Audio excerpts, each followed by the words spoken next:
And moving to the next set of awards, it's for the best Panasonic film, Telugu. And to present this award, we would like to call upon stage Allu Arvind garu and Pooja Hegde.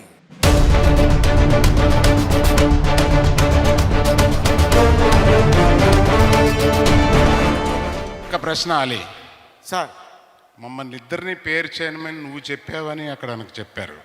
అవును. అందులో నీకేమిటి నా మీద?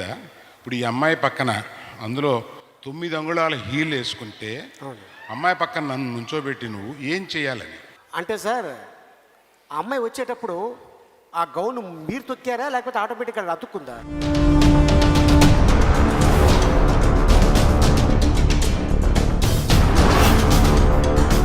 This prestigious award goes to మనం, తెలుగు మనం.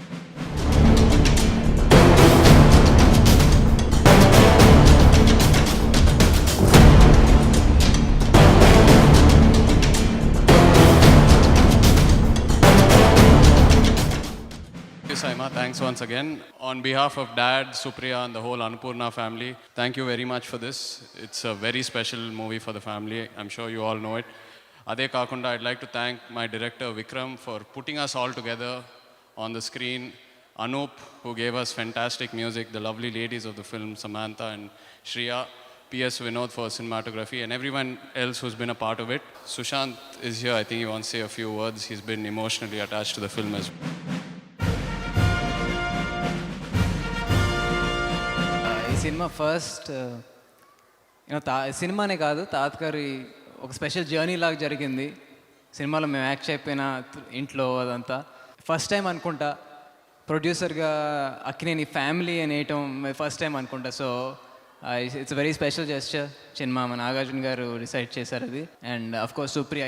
ఈ cinema ఎందుకు కష్టమైందంటే, cinema తీయటం కాకుండా తాతగారి హెల్త్ చూసుకుంటూ సినిమా చేయటం, it was very emotional journey for all of us.